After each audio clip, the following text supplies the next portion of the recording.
عزيز السلام تانا تقبلوا نايزا channel تعزبتي كميلكم تصنعوا نزقوان زبلنا زيناتات حزلكم قريبا له نمكتالكم بخبر عدم كبرات سماعتي بركز زبلوا وانا وحبريتاتات نا يوتيوب channel متصعنوا اقدم مرقتي دما نوتيفيكيشن مانتان كبصحكم زيناتات بوان كتاتلو نزا نا يوتيوب channel سبسكرايب بمقبر نا يدول ملكت متوا ايترسعوا ኢትዮጵያ ንዘመናት ዘሰቃያ ፖለቲካዊ መሰሓባት በሰላማዊ መንገዲ ንምፍታሕ ኢትዮጵያ ብዙሕ ሚልዮነራት ኣብ መበል 10 ደረጃ ተሰሪዓ ትግራይ ኣብ ሰብን ዘራእትን ጉድኣት ዘውረደ ከቢድ ኩምራ በረድ ሕመቲ ኣብ ኮርዶፋን ዝበፅሖ ሰዕረት ስዒቡ ንኣዘዝቲ ሰራዊቱ መጥቃዕቲ ናይ ምጅማር ሙሉእ ስልጣን ሂቡ ሚኒስተር ምክልኻል ኣሜሪካ ምስ ኢራን ኩናት ካብ ጅምራ ኣትሒዙ ዝሞቱን ዝቆሰሉን ዕላው ገይሩ ምስ ኢራን ዕርቂ ንምፍጣር ሰናይ ኣጋጣሚ ኣሎ ክብል ترام قاليتو زخبركم تخطاتتنا اذن كالان بزز حزركم كاربه سناي صنعت ኢትዮጵያ ንዘመናት ዘሰቃያ ፖለቲካዊ መሰሓባት በሰላማዊ መንገዲ ንምፍታሕ ብመንግስቲ ተጸዋዕ ሃገራዊ ዘተ ተካይዳላ ይኹን እምበር ኣብታ ሃገር ካብቲ ንዓሰርተታት ዓመታት ጸንሐ ዓንኬል ውግእን ፖለቲካዊ ዓመፅን ወፂኣ ነባር ሰላም ኣብ ምርጋጽ ገና ከቢድ ቡድሆታት ይገጥማ ምህላው ይግለጽ ነባር ዲፕሎማት ሕቡራት ሃገራት ክኢላ ሃገራዊ ሕግን ኣቶ ባይሳ ዋቅብያ ኣብ ኢትዮጵያ ስልጣን በሰላማዊ መንገዲ ናይ ምስጋር ተመክሮ ዘይምህላው ነቲ ሕጂ ዝካየድ ዘሎ ጻዕታት ሰላም ቀንዲ ዕቅፋት ክኾኑ ከም ዝኽእሉ ይሕብር ኣብ ታሪክ እታ ሃገር ስልጣን ንምጭባጥ ኮነ ንምዕቃብ ዝውሰድ ስጉምቲ መብዛሕትኡ ግዜ ብውግእን ብዕጥቃዊ ግጭትን ዝተሰነየ ምዃኑ ድማ ሓይሉ ተዓዘብቲ ይሰማምዕሉ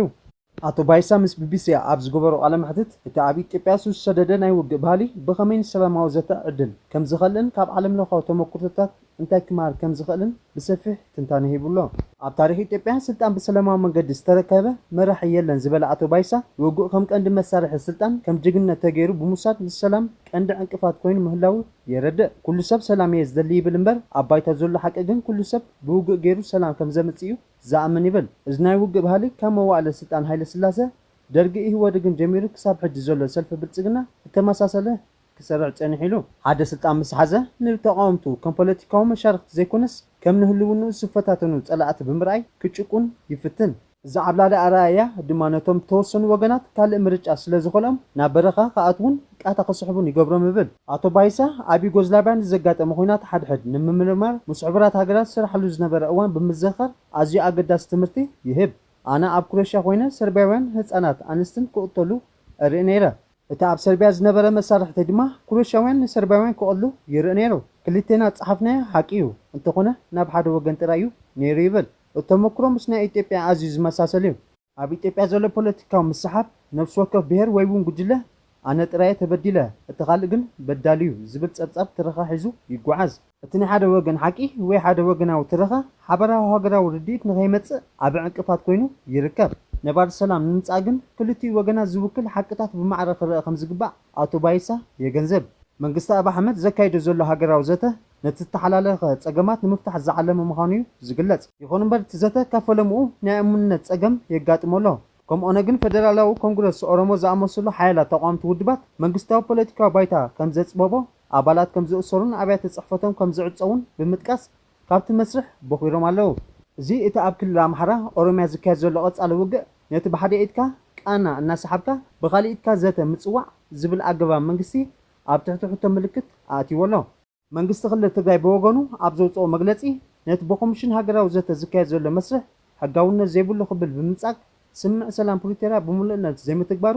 እቲ ኮሚሽን ብመንግስቲ ዝተዓብለለ ምዃኑ ከሲሱ እዚ ድማ እቲ ዘተ ንኩሎም ወገናት ዘሳትፍን ብሓቂ ነጻ ክኸውን ከም ዝግባእን ብዙሓት ዝመግትሉ ነጥቢ ኮይኑ ኣሎ ኢትዮጵያ ካብ ዓንኬል ውግእ ንኽትወፅእን ፖለቲካዊ ባህላ ክትቅየር ከም ዝግባእ ድማ ኣቶ ባይሳ ይሕብር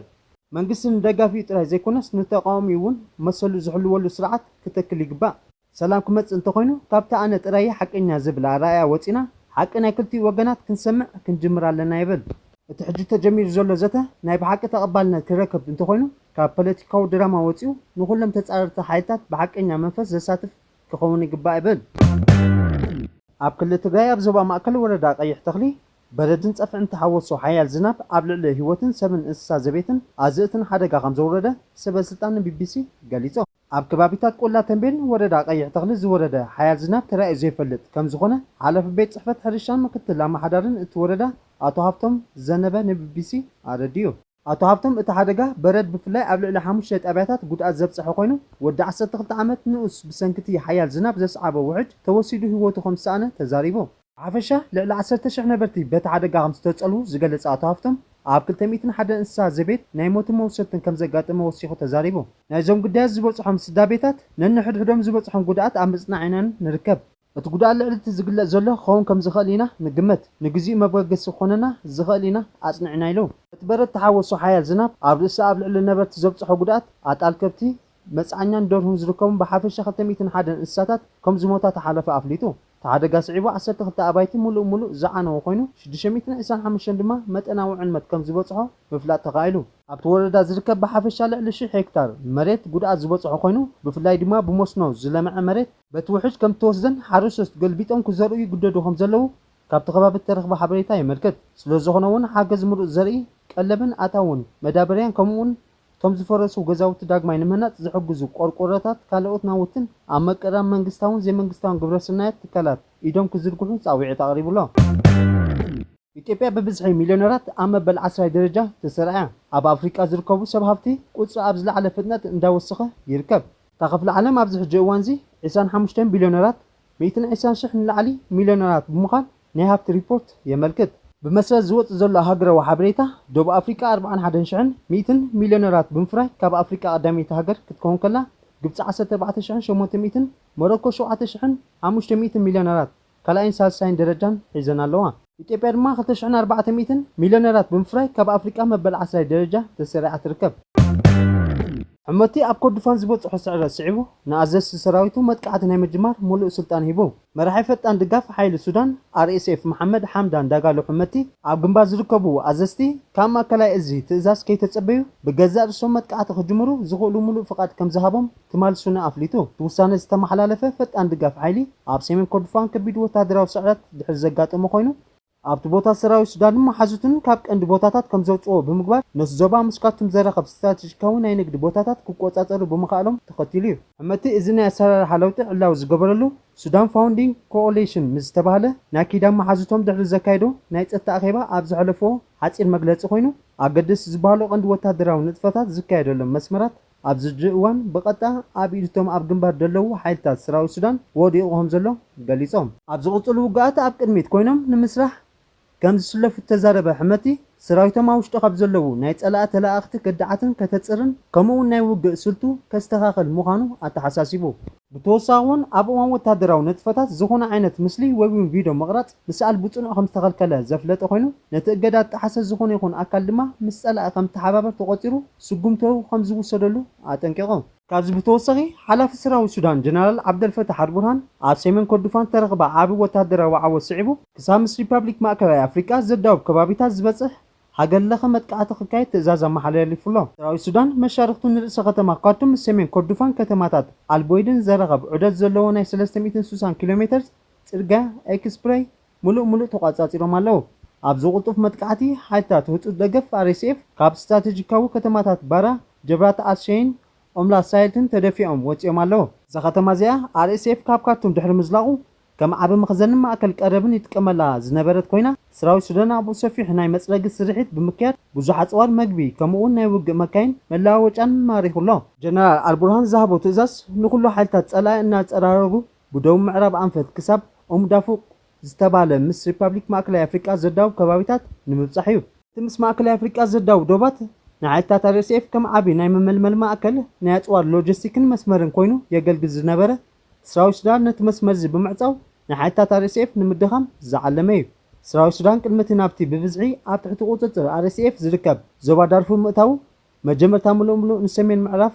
ኮርዶፋን ውሕስነት ክገብር ይጽዕር ኣሎ ዝውግእ ናብ ዶባት ማእከላይ ኣፍሪቃ ጫፍ ዳርፉርን ክጽጋዕ ከሎ ዞባዊ ስጋት ይነሃር ኣሎ ብተወሳኺ ኣብ ዶባት ሰፊሕ ናይ ሰብኣዊ ሓገዛት እንቅፋት ምምዝባዕ ስደተኛታት ይፍጠር ኣሎ لتين وجنات أبز حجوان بناي درون تكنولوجي حدش أطواراتن تريرهم سلزلو أتي عبارات سيمين كردفانن دارفورن كاي زت بزلو وج أزي ترن دما وخون كم زخن وتهدروا تنتنتي يعبروا أبي تبين حبرات إمارات عرب سميا وتهدرات بقندو أمناي دبر زيتي بيشفتو حيلا أير جبي بمكاب نايدرون سرحتاتي كايدو خمزلو زعبر تصابات يوصلو توصاغون إذ نايدرون سرحتات سميا ናብ ባህር ዳርን ኣሶሳን ናብ ዓፋር ክልልን ወታደራዊ ማዕስከራት ይዝርግሑ ከም ዘለው እዞም ዝወፁ ሓበሬታታት ብተወሳኺ የረድኡ ሚኒስትር ምክልኻል ኣሜሪካ ምስ ኢራን ኩናት ካብ ጅመራት ሒዙ ዝሞቱን ዝቆሰሉን ወተሃደራቱ ዕላው ከም ዝገበረ ማዕከናት ዜና ኢራን ታስኒም ሓቢራ። ፔንታጎን ኣብ ዘውፅኦ ሓበሬታ ካብ 28 የካቲት 2026 ጀሚሩ ብሰንኪ ኣብ መንጎ ኣሜሪካን ኢራን ዝተኻየደ ውግእ ህይወት 18 ኣሜሪካውያን ክጠፍእ ከሎ 624 ወተሃደራት ድማ ኣካላዊ መጉዳእቲ በፂሕዎም። ቤት ጽሕፈት ፔንታጎን ወሲኹ ከም ዝገለጾ ብሰንኪ ኣብ ዝቐረበ እዋን ብኢራን ዝተፈነወ መጥቃዕቲ 4 ኣባላት ወሃብቲ ደገፍ ኣሜሪካ ከም ዝተቆስሉን 140 ካልኦት ድማ ቆሲሎም። ዋሽንግተን ኣብ ከባቢያዊ ግጭት ዘጋጥማ ሰብኣውን ንዋታውን ጉድኣት ብእዋኑ ብዘይ ምቅላሕ ብፍላይ ማዕከናት ዜና ኣብ ተቃልሑ ሓበሬታ ሜላ ምድንጋር ከም እትጥቀም ተንተንቲ ይጠቕሱ። ቅድም ክብል ወሃቢ ቃል ምክልኻል ኢራን ጀነራል ሁሴን ሞሃቢ ኣብቲ ኩናት ዝሞቱ ቁፅሪ ኣሜሪካውያን ወተሃደራት ልዕሊ 200 ከም ዝሓለፈ ምግላጹ ዝዝከር እዩ። ኣሜሪካ ኩናት ምስ ኢራን ከም ዘዳኸማ ሓደ ኣባል ኮንግረስ ገሊጹ። ኣባል ኮንግረስ ኣሜሪካ ቶማስ ማሲ ምምሕዳር ትራምፕ ኣብ ልዕሊ ኢራን ዘካይዶ ዘሎ ኩናት ንርግኣትን ሃብትን ናይቲ ሃገር ብዕምቆት ከም ዝጎድኦ ብምግላጽ ብተሪር ነቒፉ። ንሱ ኣብ ማሕበራዊ ሚድያ ኤክስ ኣብ ዝለጠፎ ጽሑፍ ኣሜሪካ ምስ ኢራን እትገብሮ ዘላ ኩናት ምክንያት ኣዝያ ተዳኺማ ኣላ ክብል ገሊጹ። እዚ ምሕዳር ዓቕሚ ምክልኻልና ሚሳይላትናን ኣውዲቑ መኽዘንና ነዳዲ ኣንፂፉ ወተሃደራትና ግዳይ መስዋዕቲ ገይርዎም ዋጋታት ከም ዝነህር ገይሩ ዕዳና ዓቢዎ ከምኡውን ውሽጣዊ ድሌታት ሃገርና ዓሽሽሉ ኣሎ። እዚ ኩሉ ድማ ምእንቲ እስራኤል ተባሂሉ እዩ ክብል ወሲኹ ገሊጹ። ፕሬዚደንት ኣሜሪካ ዶናልድ ትራምፕ ምስ ኢራን ዕርቂ ንምፍጣር ሰናይ ኣጋጣሚ ኣሎ ክብል ገሊጹ። ፕሬዚደንት ኣሜሪካ ዶናልድ ትራምፕ ምስ ኢራን ናብ ስምምዕ ንምብጻሕ ዕድል ከም ዘሎ ኣፍሊጡ። ስምምዕ ዘይምብጻሕ እንተኾይኑ ግን ዋሽንግተን ኣብ ልዕሊ ቴህራን እትገብሮ መጥቃዕቲ ክትቅጽሎ እያ ክብል ገሊጹ። ፕሬዚደንት ትራምፕ ኢራን ክራኸቡ ይደልዮም፣ ንሕና እውን ከምኡ እናገበና ንርከብ፣ እንታይ ከም ዝኾኑ ድማ ክንርኢና ብምባል ንጋዜጠኛታት ሓሳቡ ሂቡ። ኢራናውያን ክደራደሩን ክራኸቡን ዝደልዩ ዘለዉ ብብርቱዕ ስለተወቂዖም ዝበለ ትራምፕ ናብ ስምምዕ ንምብጻሕ ሰናይ ዕድላት ኣለዉ ብምባል ኣፍሊጡ። ክቡራት ተዓዘብትና ናይ ሎሚ ነበረ መደባትና ነዚ መስል ቁጡፉን እዋናውን ሓበሬታ ክትረኽቡ ላይክ፣ ሼር፣ ኮመንት፣ ሳብስክራይብ ትገብሩ ብኽብሪ ዕድም ሰሰና እዩ።